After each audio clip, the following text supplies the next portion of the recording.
3, 2, 1.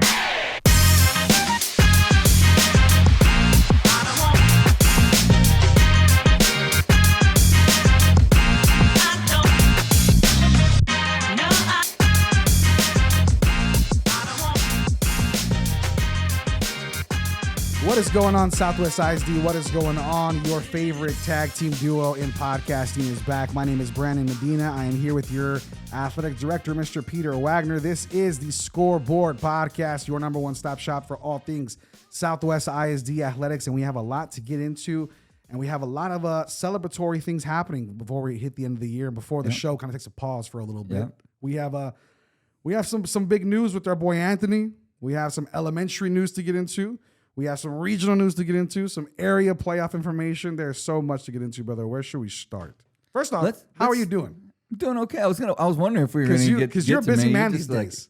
What's that? These days you're a busy man. Everybody looks at it's all right. You got graduation coming up. There's a lot of stuff before we get to graduation. Yeah. And then when we were just talking about this in our meeting the other day, it was like when they moved graduation, when they moved the end of the school year back 1 week, it's like everything got even more compressed. Yep. And everything. So we got our Southwest High School Athletics Awards ceremony next Monday. The next Monday, we got the Legacy one. Yep. And we got playoffs still going on, and regionals. And track meets and all kinds of business still. And it's like right up to the end of school, it's like, boom, it's summertime. When is the athletic off season? Is it just because even summer there's still stuff going on? Like, what do you think is kind of like your month? This summer's off season. That's where everybody's doing their camps. We're getting in there, getting in the weight room, scheduling, things like stuff that. like that. Yeah, exactly. Gotcha. So we're getting ready to go there, but it's only about 7 weeks long. Yeah, because we start up the New Year starts on August the 5th. Actually, the New Year starts earlier than that, right? Water polo starts at the end of July,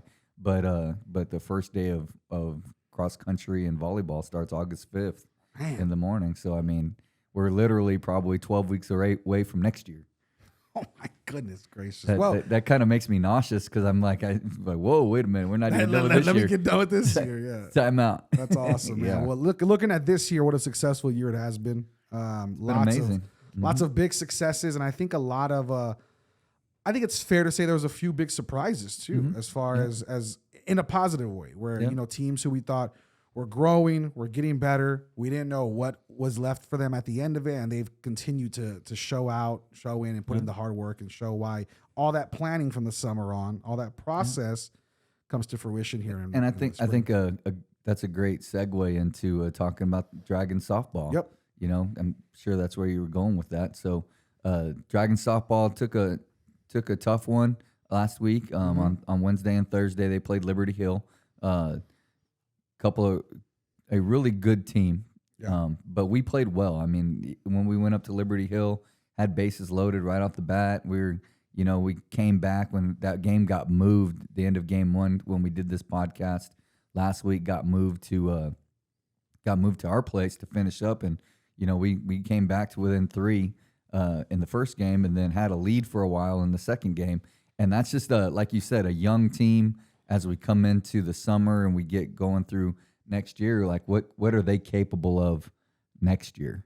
You know what I mean? And they're going to remember those moments, leaving people on base, stuff like that. Yeah, and the amount of stuff that they've learned. And then, and to kind of tie it into what we've been doing, what we've talked about with Scobie over the course of the year and things like that, there's a few really good softball players coming up from that Scobie bunch that are probably going to push some of the younger ones. So like you take Janaya Santos, who's a freshman second baseman for the Dragons this year that played and everything, and that bunch that was right behind her, they're coming up. And then you take Tommy Betancourt, who's a sophomore at shortstop.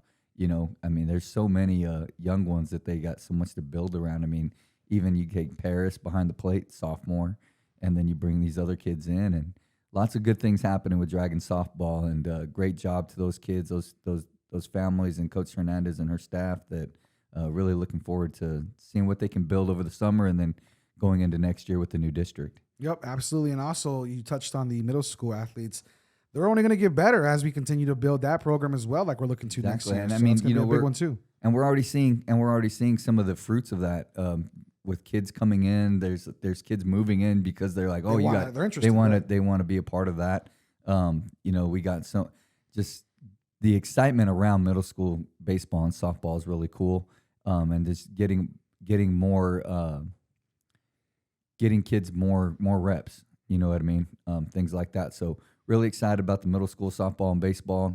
Excited what it can bring, more that it can bring to our programs. Sure. Excited about the investment the district put into that. Very, very thankful for that. And so really excited about those things. And you know, we have baseball too. So it's kind of like tonight, big game. You know, Kerrville-Tivy. Kerrville-Tivy is the 4th seed in District 26 5A. The 4th seed. The thing about the 4th seed in 26 5A is that number 1 is Smithson Valley, number 2 is Bernie Champion, number 3 is Piper, number 4 was a 3-way tie with New Braunfels Canyon. I want to say it was MacArthur, but I'm not sure. In Kerrville-Tivy, that they had to play Kerrville-Tivy had to play a 3-team tournament to get into the playoffs. Goodness, great. With those other two schools. Tough. The other 3 were in front of them. Their number 1 pitcher, who we'll see tonight, is going to Oklahoma State. Throws 95 with about an 85-mile-an-hour curveball and everything. So goodness. So it's kind of like, all right, let's put the bat out there and let's just hope we hit it and everything. And talking to Coach Jones when we were negotiating the playoff games, I was talking to Coach Jones, and he's like, we're not great hitters, but not very many people score on us either. So if we score 1, we got a good chance. Yeah. I was like, you think? He's like, yeah, our second pitcher's pretty good too. I was like, we got pretty good pitching, but they don't throw 95 or 85. Yeah, an 85-mile-an-hour curveball. Then, hey, what's your off speed? 87. Yeah, that's crazy. So I know I talked to Coach Myler. They've been in the cage. They cranked up the pitching machine to about the fifth gear, and put it a little further back and said, "Go." And get your foot down and start swinging. When he like winds up, you might get it and stuff. So I mean, they're not the greatest hitters either, and we got pretty good pitching. So baseball's the beauty of baseball is that yeah, exactly. So we'll be in Kerrville tonight, tomorrow. We're recording on Thursday, right? So today. Thursday. So tonight, Thursday, we'll be in Kerrville. Friday, tomorrow night, we'll be at Southwest at 7:00. And then if there's a game 3, as we talked about last week, we lost the flip, and so we'll be in Kerrville for game 3 on Saturday at 1:00. It'll be nice and toasty. I'll tell you what, that humidity yesterday and today has been. I got out of the car today; it was like 100 degrees. I was like, "Holy moly!" Yeah, it caught up to us. I don't know what winter we had, but whatever it was, it is come and gone. It's gone. Yeah, come and gone very quickly. Speaking of hot, I mean, we got our middle schoolers are at Medina Valley today. And right now, 2:30, the zone track meet starts, and so that's the top 2 in each event in this meet go on to our meet of champions next week at Legacy. Nice. And so we're very excited about that. I know we got a mile relay team at McNair that is shooting for their school record to shatter their school record. That's awesome. And everything. So there's a lot of good things. You know, we had their basketball team on, got a lot of great athletes over there, and they got those kids out running. And they got a really good soccer team. Those kids are running, and so really excited to see what they got going on. So the top 2 teams, or the top 2 kids in each event, and the top 2 teams in each relay event go on to the meet of champions next week at Legacy to see who wins all that. So awesome. Really excited about those things. Eager to talk next week about what went on this week and what's coming up next week at the meet of champions for middle school. Congratulations to the McAuliffe Rockets. We need to get them on. Their tennis team, their boys tennis team won the zone meet in tennis last Saturday.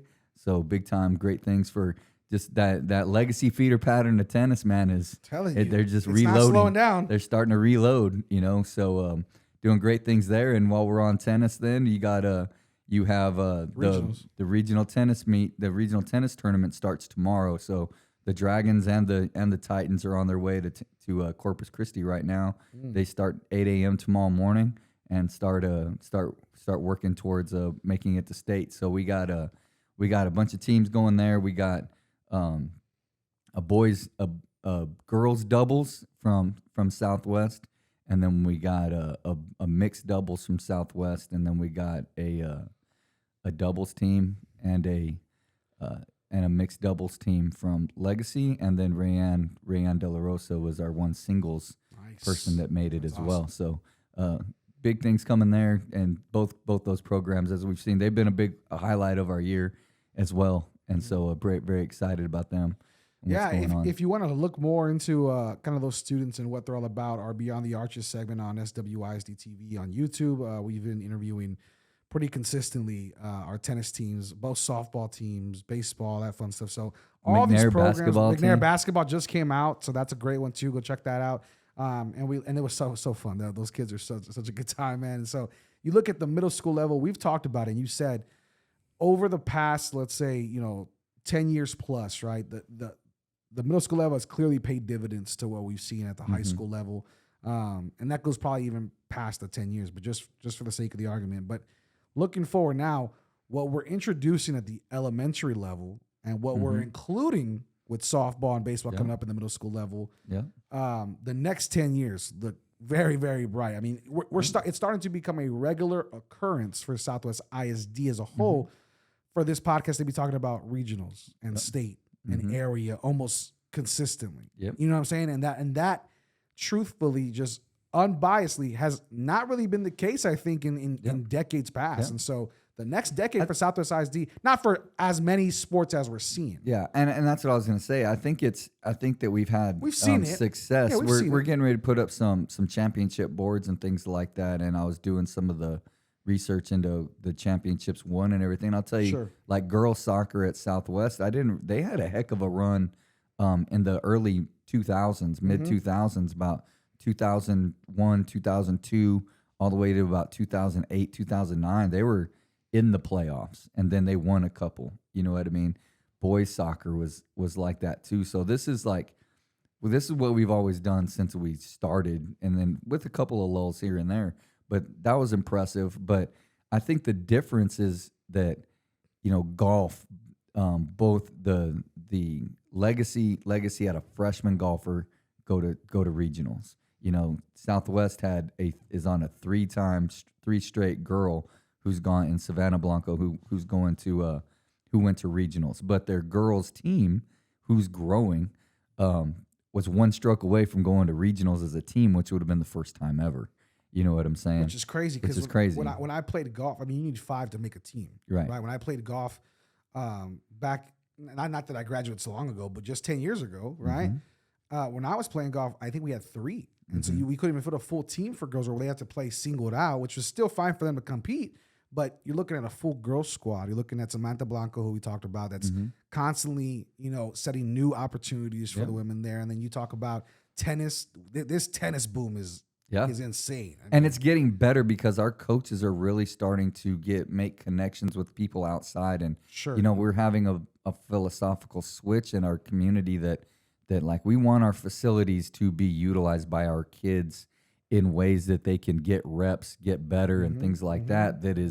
That we really need to, as we've talked about on the show a lot, figure out ways that we can drop that getting into it price, and we can leverage our facilities to the degree that we can take care of them to do that. We do that in basketball. We're doing that in volleyball. We got a great TOTS league going on right now at Legacy, doing great things there. So really starting to see all of those sports starting to grow a little bit in terms of the sports that we haven't always been good at, those individual sports that the people don't always play. You know what I mean? And things like that, like golf and now water polo, swimming, I was gonna say, of those way types new of sports, things, right? And so many new sports coming in that we're getting better at, and so you're starting to see us compete across the spectrum of the different things. And I will say on this podcast, obviously we try to be very student focused. That's the whole point, to talk about the student athletes themselves. I want to take just a quick few seconds to also give a big shout out to these facilities, and these students don't get to play at the level they play at without our incredible custodial staff keeping facilities maintained clean, our grounds crew, our assistant coaches, fans, boosters, parents who put the time in, because you're a parent of a now collegiate athlete. It's a lot. It's a lot. It's a lot. And I'll tell you, as a parent of a collegiate athlete, that if you're not going to a D1 school, these are the best facilities that our kids are going to play at when they into the small college facility. Our kids go to those and like, whoa, what is this for a minute? It takes them a second. We got some of the best facilities in the state, and kudos to our community for investing in those things. It is, and really building that. So, and with that, so we got a big track meet coming up where our kids get to run in free, an AAU track meet at Legacy, and then and we go from there. And then on tomorrow, which is be Friday, we have our elementary school track meet. Nice. And so that's where all 11 of our schools, kids 3rd, 4th, and 5th grade, will compete in the softball throw, the standing long jump, the 100, the 200, and then a sprint relay. And we're going to keep points and give it to the winning winning elementary school. And so trying to build that, and then we have a club team that we work with a little bit, that we try to get those kids into that so that they can run and learn to do those things. And I was at a parent meeting last night talking to a parent about our swim club, and like $25, and you can be you got practice every day, 4 days, 4, 5, 6 days a week, where you can take your kiddo for $25 as long as they're a SWISD student. $25 to be in a club that if you go to Northside, Northeast, anywhere in Texas, almost it's $150 to $200 to be in that club, and we do that for $25 for our kids. And to be they can do diving, swimming, water polo, all of those things, and we take care of that. So really trying to build that community effort there. But even through track with the elementary school stuff, we got iPlay. We got iPlay flag football coming up in a couple of weeks. Really excited about all those things at the elementary, but all of that leads into, from the elementary to the middle school, you get to the high school and you see championships. And something that, when we talk about track, if you look at our favorite person, Anthony Zapata, Anthony Zapata, he was average his freshman and sophomore year, right in there, decided, hey, I need to put in the work, goes and runs AAU track, gets on the Stunners track team, starts running. That next year, Anthony became Anthony, maybe I'll go to regionals and hang out, to Anthony, I'm going to work to win regionals. I'm going to be the top runner in the state guy, because he chose to invest and put the work in that it takes to be elite. And one of the most, we've had Olympians and things like that, and he's in that type of echelon. He's in the ballpark for sure. He's in that ballpark where second at state. I mean, we're talking about second at state, a dominant runner from this district. Mm-hmm. And I mean, you're at the state track meet with the best runners in the state of Texas, and that's saying a lot. Yeah, I mean, being from Texas, these guys are going to universities that exactly where you can point them out. You see the merch, you see, and here's Anthony represent the they're Legacy. running. Take the 6A sprint relay at the Texas State at the state meet. The top 3 times have run the fastest. You had to get a medal. Third place ran the fastest time in the nation, other than the 2 people that beat them. That's crazy. Wow. You had to run sub 40, which is amazing, and from high school to get in the top 4. There's a team that ran under 4. That means that all 4 kids ran under 10 seconds in the 100. Oh my gosh. And so they ran you to 4th place, ran sub 4. Harlan got 5th and ran 40.0. Oh my gosh. They got 5th. And you're talking about the 6A mile relay. I mean, Refugio, the 1A school, 1A, 2A school, had a kid run 10.2. Wow. He had kids run. So the speed of that meet is insane. And Anthony got 2nd in that meet. And ran a great race. He literally dove across the line. I think it was either the 800 or the mile and stuff. I think he got 4th in the mile. So by himself, he scored 12 points at the state track meet. Tell you what, Incarnate Word got a good one, man. And what a great kid. Just an amazing kid. Everyone you meet who's coming to touch with Anthony, whether it's a coach, whether it's students, whether it's admin, whether it's us two, whatever the case, dude, you can't say enough about the comfortability in knowing that he's that good, but doesn't have to make you believe it. He doesn't have to be cocky about it. He is the most calm, cool, collected kid, man, and he's very respectful, always thinking. When we went to go cover his his drive off, his send off from Legacy, Mm-hmm. he stopped and told me and Carlos, our video guy, how much he appreciated how much coverage we gave him, and that him and his family listen all the time, and that he I thought it was appreciates hilarious. Carlos is walking in front of him, and he's got his phone His out, phone- video. it's just and phone on Carlos, vid- it's phone it's on video phone. on video. I was like, "What is going on right now? Yeah. Welcome to the 21st century. I'm Literally. gonna video you, videoing me." So wild. But Anthony, man, incredible story, and I think we're gonna be talking about another Zapata soon. I'm sure with his sister because she's pretty incredible too. Yep. So there's a lot to get into, a lot to have fun about, a lot to look forward to. I know we want to recognize a few of our Warriors as well, correct? So we just finished up our Warrior stuff, and I'm just going to read off the top 3 or so from each school real quick. So we'll start with our middle schools. Top 3 at McNair Middle School we got, and these are 7th and 8th graders combined. These are the kids that get great grades. They play multiple sports. Yep. They get on and they're doing their growth challenges where they're learning about goal setting, all kinds of things, the 7 habit stuff, being a coffee bean. All of these types of things, they're doing a great job. And so these are the top 3 at McNair. You got Haley Friesenhahn, Abigail Rendon, and John Michael Battles. And then at Resnick, you have the top jet was Christopher Camarillo, Emery, and Nyla. And then at McAuliffe, you got Truth Paradise, Dalia, Paredes, and Isabella Romero. And I'll tell you what, McAuliffe gets after it, man. They are all about doing the Warrior stuff. I Kudos love to that. Coach Gonzalez and those guys. And then you got at Scobie, you got Catherine Gonzalez, Jaslyn Lopez, and Adori McJunkins. Great job by them. And then when you go to Southwest High School, you got the salutatorian also won it, and tied for first was Kathleen Bendeley. And then tied with her for first was AJ Franco. And then third place was senior Breasia Osborne. And then in the at Legacy High School, you got Savian Martinez. I'll tell you what about Savian. Savian played 6 sports. Oh my goodness! I just wanted you to think about that for a minute. Savian played 6 sports. He ran JV cross country. He's an all district water polo. Probably had the play of the year in water polo. Goalie, all district water polo player. And then he plays. He's a varsity basketball player, and then he power lifts, runs track, and he plays golf. And he's an A student. That's awesome, man. That's and everything. incredible. So kudos to Savian. And then one of our tennis players, Christian Altamirano, was second. And then also one of our tennis players, Rayanne De La Rosa, who's the singles player from the Titans. Going to regionals. Going to regionals. Both going to regionals.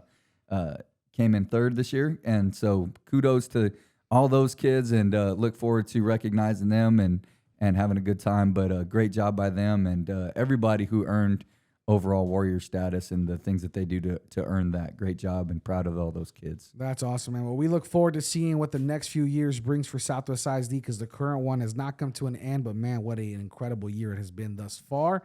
We wish our tennis team great luck at regionals. We wish all of our students in the elementary level good luck on their meet as well. It's gonna That'll be a fun. That's really fun to watch. I'm sure it is. That's If awesome. you got nothing to do in the morning, just come out and watch those kids, man. They get after it. And where's that one going to be again? Right here at the complex gotcha. at Southwest High School. That's going to be a fun one. That's awesome. Uh-huh. We wish our boys, man, Southwest Dragons, good luck, Kerrville. Yep. It's gonna be a tight Get your bats one. out and get ready to roll. That's right. Get a dub. Hey, and don't blink because the pitches are coming Yeah. fast. Yeah, you might not see it for Yeah. real. Parents and friends, faculty, anybody who's traveling up for the game, make sure you get your nachos early. Yeah, it's gonna be a quick one. Those pitches are gonna be coming fast. But Yep, we and come out tomorrow night. Yep, tomorrow come celebrate and hopefully be celebrating a win, and if not, battling again over here at home, and that crowd's gonna be rocking. So we look forward to it. My name is Brandon Medina. That is your athletic director, Mr. Peter Wagner. This has been the Scoreboard Podcast, and as always, we are Southwest. 2, 1.